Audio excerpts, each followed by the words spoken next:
Muy buenas tardes, queridos estudiantes de medicina asociados a la FELSOCEM. Estoy también acá a pedido de la Sociedad Científica de Estudiantes de Medicina de la Universidad Católica, Nuestra Señora Asunción, sede Asunción. Ellos me han solicitado que hoy les hable a ustedes sobre un tema específico que hace referencia a la mala praxis, el ambiente malpraxógeno en el campo de la contingencia sanitaria de este momento por el COVID-19. Bueno, antes que nada, querría aclarar con ustedes algunos aspectos relevantes a lo que nosotros denominamos ambiente malpraxógeno. Sabemos que cada vez más existen denuncias, existe toda una industria del juicio basado en las malas praxis médicas. En ese contexto, cuando hablamos de ambiente malpraxógeno, nos estamos refiriendo a una situación habitualmente generada dentro de un ambiente hospitalario o sanatorial, donde los recursos que se le proveen al prestador de servicios de salud son insuficientes o no son los adecuados y favorece que posteriormente sea demandado por una mala praxis médica, no necesariamente por la praxis en sí, sino por la falta de infraestructura, logística o medicamentos necesarios para una atención de acuerdo a los protocolos de la praxis médica. En el contexto mundial que estamos viviendo actualmente por la pandemia del COVID-19, vemos que existen muchos lugares del mundo, y Paraguay no es la excepción, donde el ambiente en sí hospitalario y el ambiente sanitario no está brindando todos los recursos de logística y los recursos sanitarios específicos para poder brindar la atención médica de acuerdo a los protocolos. Ya pasaré enseguida a hablar sobre el tema protocolo específicamente. Por lo tanto, estamos trabajando en un ambiente malpraxógeno. Paraguay, lamentablemente, tenemos que reconocerlo, siempre ha trabajado en un ambiente malpraxógeno, aún sin pandemia. Y en este momento, con la pandemia, el ambiente es aún peor.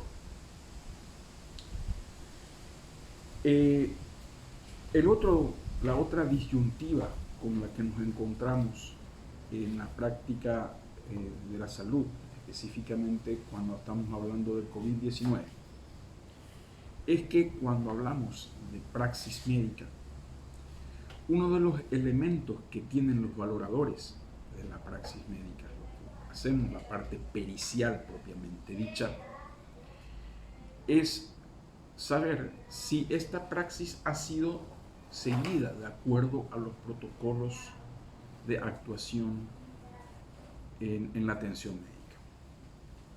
Bueno, ¿contra qué vamos a contrastar? Porque es sabido por todos que en este momento los protocolos van variando. No son los mismos los protocolos de hace 2 meses que los de hace 3 meses, que los de hace 1 mes. El conocimiento que tenemos del virus, de este nuevo coronavirus, es tan reciente y está tan en proceso que aún no existen protocolos estandarizados. ¿Será que la utilización de la hidroxicloroquina más acitromicina es el protocolo estándar de actuación? ¿Es pasible o no un médico que aplica hidroxicloroquina y acitromicina, ambos que tienen factores que tienen que ver con el alargamiento del segmento cutea en un paciente cardiópata y al mismo tiempo enfermo de coronavirus, de ser demandado si este paciente hace paro? Son cuestiones que tenemos que plantearnos y son cuestiones que van a ser parte del análisis. Recientemente, el director de todo lo que es epidemiología del Ministerio de Salud Pública de Paraguay, el doctor Guillermo Sequera, estaba diciendo una gran verdad. Si estuviésemos en una situación normal, gran parte de los médicos del mundo en este momento podría estar preso podría tener en juego una demanda por mala praxis, porque se están haciendo muchísimos ensayos clínicos y la pregunta del millón, ¿en todos los ensayos clínicos también se está respetando el consentimiento informado del paciente? Se le hace firmar consentimiento informado a cada uno de los pacientes coronavirus positivos que están recibiendo tratamientos prácticamente de ensayo clínico, aun cuando no sean ensayo clínico, o sea, tratamientos experimentales. La situación es realmente, la pandemia crea dilemas bioéticos sumamente graves y crea dilemas médico-legales. Trataré de analizar con ustedes algunas de las cuestiones que tienen que ver con eso, respecto a eso, dentro de lo que es el marco jurídico a nivel país, aclarando de entrada que nuestro marco jurídico es absolutamente insuficiente para encarar este tipo de cosas. Bueno, el otro aspecto que quiero analizar con ustedes, un tercer aspecto es, ¿cuáles son los dilemas bioéticos que tenemos que hacer frente en el caso extremo, que todavía no lo estamos viviendo a nivel Paraguay, pero ya se lo está viviendo en gran parte del mundo, a la hora de decidir a quién vamos a dar prioridad en el uso de los respiradores y en el ingreso a terapia intensiva? ¿Es éticamente aceptable o legalmente aceptable priorizar a un paciente de 30 años o 45 años con insuficiencia respiratoria versus una persona mayor de 60? Que también está con esa misma insuficiencia respiratoria y tenemos un solo respirador y 2 pacientes. Es una cuestión que también debe ser sometida a análisis y a profundidad y debate. Antes que nada, quiero aclararles también a todos ustedes que no pretendo llegar con esta charla a conclusiones definitivas. Simplemente a poner puntos de reflexión, porque en cuestiones de bioética y médico-legales no existen respuestas únicas. La unicidad no existe. Tenemos que plantearnos las cuestiones caso por caso. Bueno, empecemos por el tema de analizar lo que, como empezamos a hablar de la parte de mala praxis, ambiente malpraxógeno, me gustaría primero con ustedes analizar a qué nos referimos con la cuestión de mala praxis y los juicios de mala praxis a nivel Paraguay. Se toman en cuenta 3 elementos básicos y fundamentales. Como en Paraguay no existe realmente una denuncia por mala praxis o un proceso penal o judicial por mala praxis, porque el tipo mala praxis, el tipo penal mala praxis no está dentro de nuestro sistema jurídico. Lo que se juzga normalmente es homicidio culposo si es que muere una persona, lesión culposa si es que queda con daños en la salud, etc. Y para esos tipos penales se tienen en cuenta 3 factores. Uno, un actor, que es el médico o el profesional de la salud, que tiene que hacer un acto que sea pasible de ser tratado de negligente, imprudente, imperito para hacerlo, para una impericia, o omisión de los deberes del cuidado y del cargo. Segundo, tiene que haber un daño, que es la muerte o las secuelas en la lesión de la salud. Y tercero, tiene que haber un nexo de causalidad, es decir, lo que hizo o dejó de hacer tuvo que haberle causado el daño. Bueno,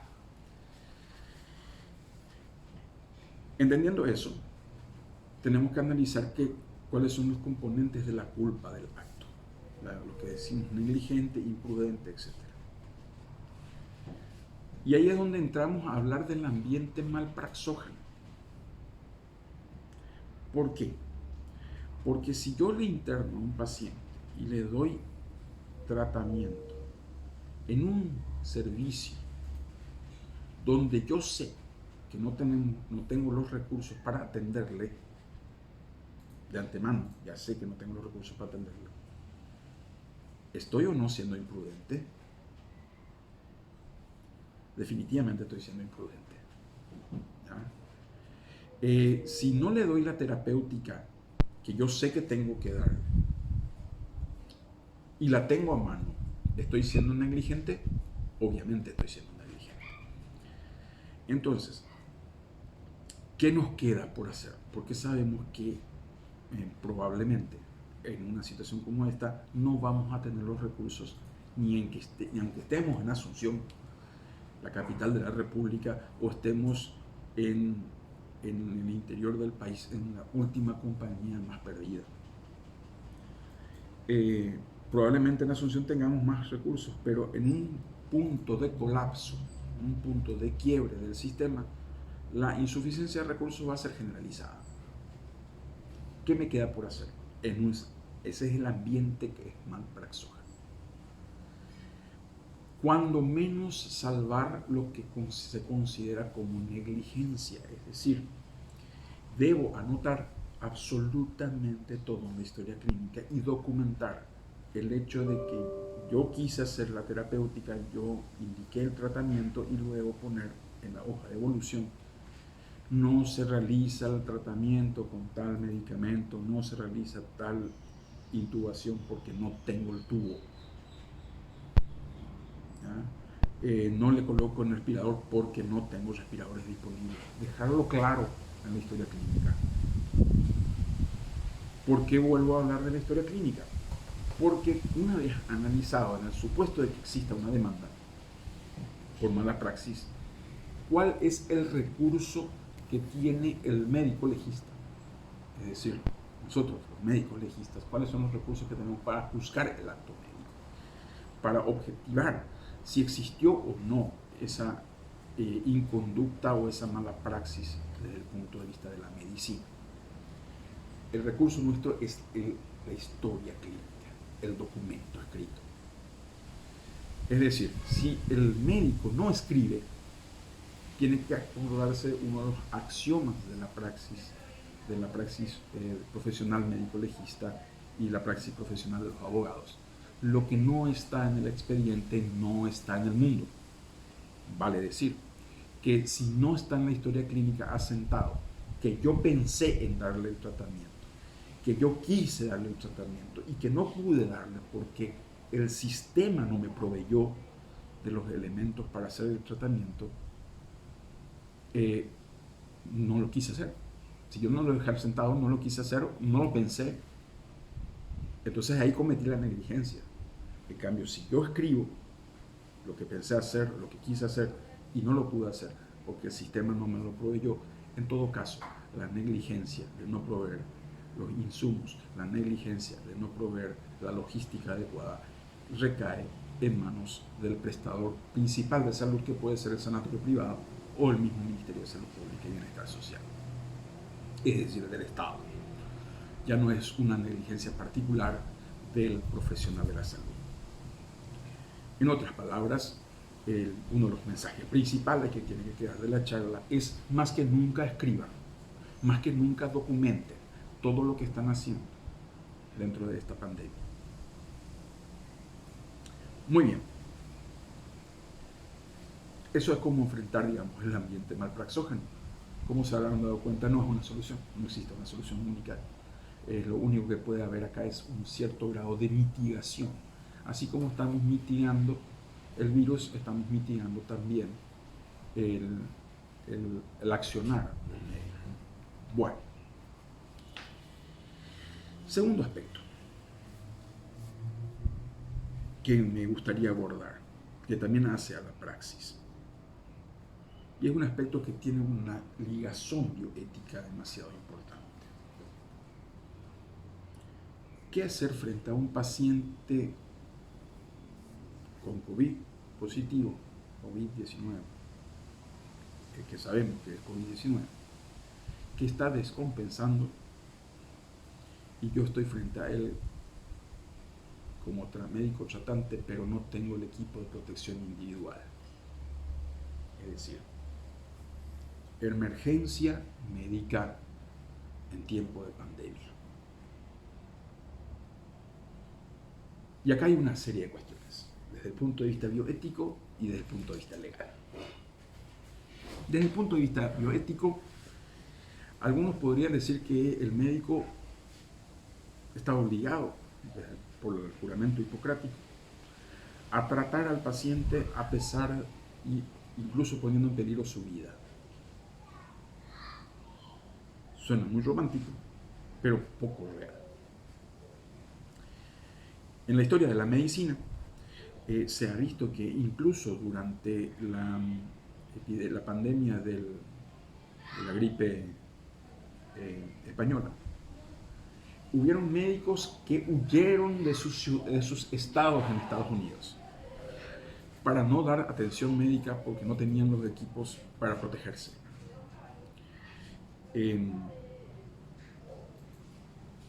Toda los libros y todos los textos que pueden llegar a ver de la época y posterior a la época, de la Asociación Americana de Medicina, de la Asociación Mundial de Medicina, dicen que el médico está éticamente obligado a prestar atención a pesar de no tener los equipos de protección individual. Ese es el punto de vista de la deontología médica. Ahora, yo soy médico legista, no soy el profesor de bioética, por tanto les voy a explicar a ustedes desde el punto de vista de la medicina legal y específicamente de los códigos legales paraguayos, si están o no ustedes obligados a atender a un paciente en una situación de ese tipo. Y estaríamos dentro de lo que dice la configuración del delito penal de omisión de auxilio. O sea, esa sería la figura, donde se supone que el que comete la omisión de auxilio no está brindando o no está evitando que la persona muera. Ese es el presupuesto fáctico de la omisión de auxilio. Pero este aquí, que cuando hablamos de omisión de auxilio, el Código Penal paraguayo prevé taxativamente que obrará antijurídicamente, es decir, en contra de esa ley, aquel que no salvare a otro de la muerte sin poner en peligro su propia vida. ¿Qué implica esto? Que nuestro código presupone que vos no estás obligado a salvar a otro de la muerte si esa exposición, si en el momento en que vos vas a salvar a la otra persona de la muerte, te estás exponiendo a tu propia muerte. Por tanto, para tranquilidad de ustedes, el precepto de en pandemia no hay emergencia está avalado jurídicamente en Paraguay. Es decir, si ustedes no tienen su equipo de protección individual y el paciente está en riesgo de morir, pues lo siento mucho. Desde el punto de vista legal, ustedes están protegidos si es que no le prestan la atención médica en ese momento. Y lo digo, lo siento mucho, porque me puede ocurrir a mí y le puede ocurrir a cualquiera. Lamentablemente sabemos que en este momento hay pocos equipos de protección individual, hay lugares donde no hay equipos de protección individual y pueden llegar a haber pacientes que estén corriendo el riesgo de su vida. Entonces, por un lado, el dilema bioético queda, pero el dilema legal no está en nuestro sistema jurídico. Bueno, disculpen. El tercer aspecto, y el más complicado de todos, ¿qué hacemos cuando tenemos que llegar al punto de establecer quién va a quedarse con el respirador ante dos pacientes, o tres, o cuatro, o cinco, que necesiten por iguales motivos médicos una asistencia respiratoria mecánica? y contamos con escasez de este equipamiento.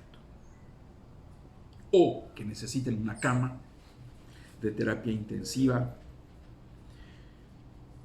y esta cama haya una sola cama de terapia intensiva, un solo lugar en sala de terapia intensiva y yo tenga varios pacientes que están requiriendo de este servicio.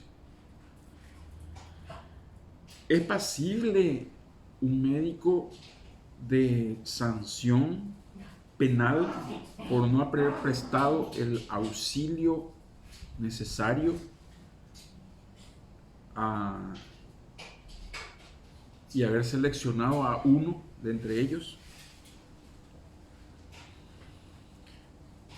Bueno,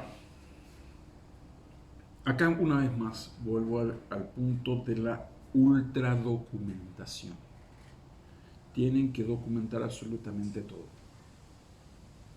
incluso que hay un solo paciente. Y en lo ideal, esta es una decisión que se debe tomar en comité.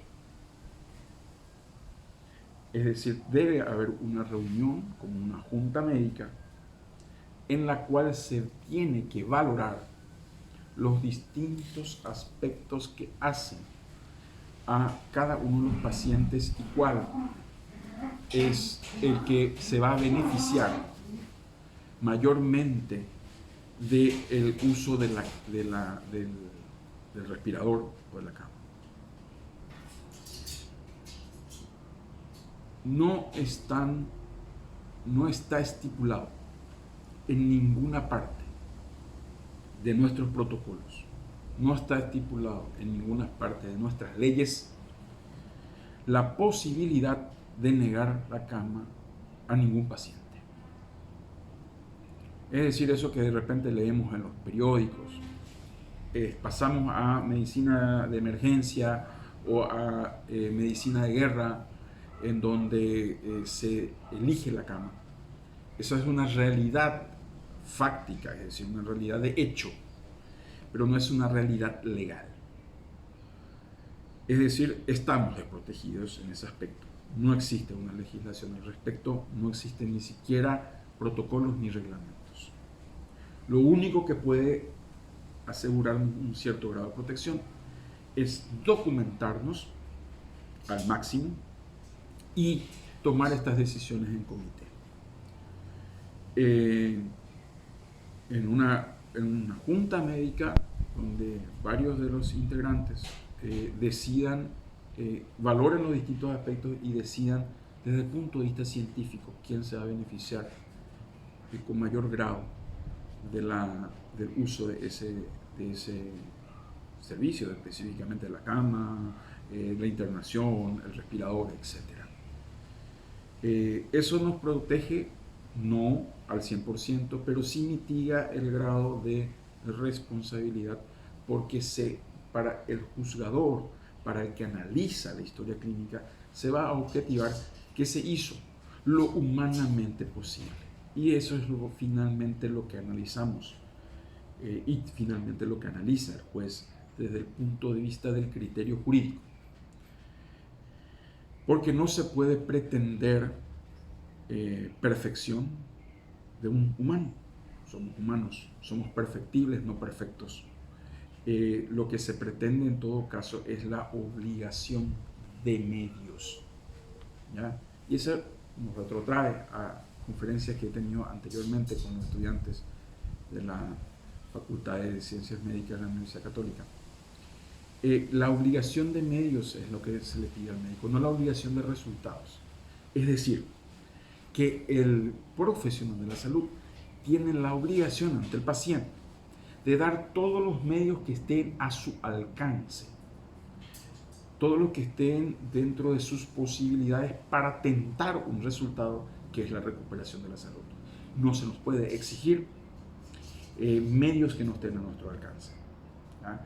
Es por ello que se debe dejar asentado y entonces plantear todas las distintas disyuntivas que se tienen con relación a los pacientes y finalmente quién va a salir mejor beneficiado con el uso del respirador o del lugar en la sala de terapia intensiva. Bueno, esa es básicamente la idea que tengo sobre estos aspectos. Para cualquier duda o consulta que tengan y que quieran aclarar, siempre y cuando esté dentro de mis posibilidades, pueden escribirme al correo electrónico pelemir@gmail.com, todo en minúscula, de Pablo Ernesto Lemir, que es mi nombre, y ojalá que podamos todos juntos, los profesionales de la salud de Paraguay y el mundo, llegar a encontrar las respuestas a varias de estas cuestiones y sobre todo llegar a tener unas respuestas terapéuticas que sean adecuadas para todos nuestros pacientes y para toda la humanidad, finalmente. Y muchísimas gracias al Centro de Estudiantes, a la Sociedad Científica de Estudiantes de Medicina de la Universidad Católica y a la querida Felsosen por darme esta oportunidad. Digo querida Felsosen porque en su momento fui integrante de la misma. Muchísimas gracias por la oportunidad y que tengan buena tarde.